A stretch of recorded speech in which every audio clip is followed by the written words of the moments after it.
Today, we are diving deep into one of the most influential strategy books ever written, Sun Tzu's The Art of War. It was written something like 2,400 years ago, but its lessons are still being studied by generals, CEOs, and thinkers all over the world. So the big question is, how does this ancient wisdom actually hold up for us today? To get us started, let's chew on this question for a second. What's the real difference between having a brilliant plan on paper and actually, winning? Well, for Sun Tzu himself, the answer to that question came in a pretty shocking demonstration. It's a story that involves 180 of a king's favorite concubines, a training ground, and two very, very swift executions. So let's kick things off with that very story, because trust me, it's not just some brutal historical tale. It's really a masterclass in how to establish authority and prove that your words actually mean something. Okay, so the story goes that the king of Wu had read Sun Tzu's writings, and he was skeptical. He wanted a real-world test. He basically asked, "Can your fancy principles even be applied to women?"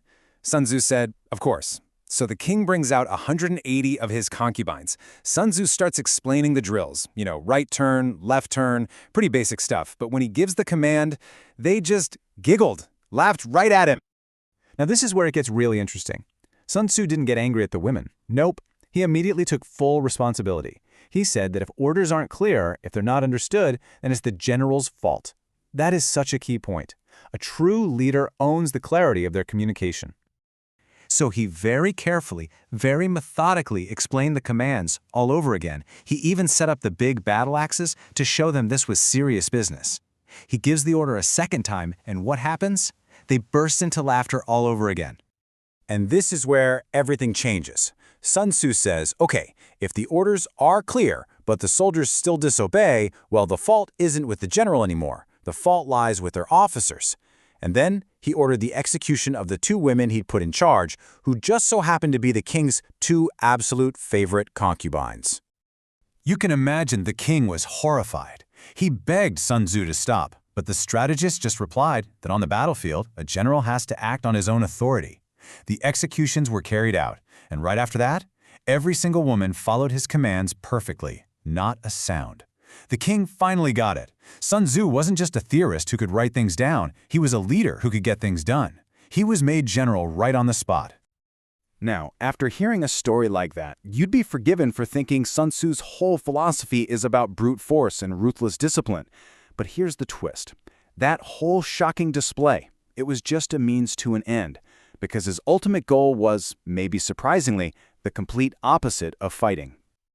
This right here, this is the absolute heart of the art of war. Sure, winning a battle is great, but the true master, the absolute best leader, wins before the first punch is ever thrown. They win by breaking the enemy's will to even fight in the first place, making the actual physical conflict totally unnecessary. It's all about choosing strategy over slaughter. And to do this, Sun Tzu lays out a super clear hierarchy. The number one, absolute best strategy? Wreck your opponent's plans before they even get off the ground. The next best thing? Isolate them. Stop them from teaming up with their allies. Actually fighting their army in an open field? That's way down the list, a distant third option. And the absolute worst thing you can do? A long, bloody, expensive siege of a walled city. It just drains your resources and gets your people killed.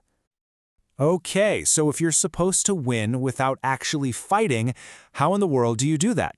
Well, one of the main tools is probably the most famous line from the entire book. All warfare is based on deception. Now, deception isn't just about telling lies. It's about managing what your opponent thinks is real. So, when you are perfectly able to attack, you have to look completely unable. When you're moving your forces, you need to appear totally inactive. And when you're right next door, you make the enemy believe you're on the other side of the world. See, by controlling what they think they know, you end up controlling what they do. But here's the thing. To pull off that kind of deception, to really manipulate your enemy's perception, you first need to have perfect information.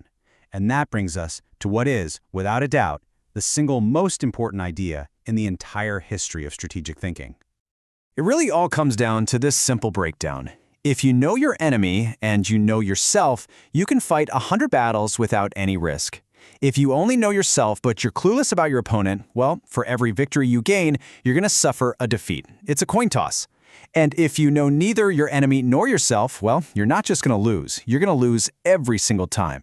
Defeat is a certainty.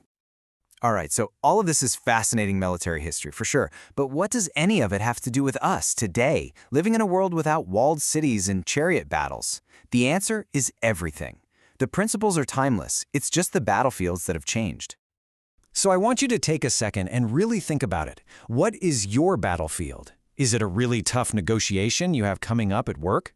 Is it trying to advance in a competitive job market? Maybe it's a personal goal that just feels impossible to reach. Let's connect the dots. In a business deal, you want to get what you want without blowing up the whole relationship, right? That's winning without fighting. In your career, deeply understanding your own skills and what your competitors are doing, that's knowing yourself and the enemy. Every single challenge, whether it's managing a project or hitting a personal goal, gets easier with good preparation, good intel, and knowing how to avoid those costly, draining, and unnecessary conflicts. In the end, Sun Tzu leaves us with this really powerful idea. Success isn't about luck, and it isn't just about being aggressive. It's about control. And that control comes from two things: cultivating your principles, what he calls the moral law, and then sticking to a disciplined method for every challenge you face. When you do that, you're not just hoping for success, you're putting it within your power to command it.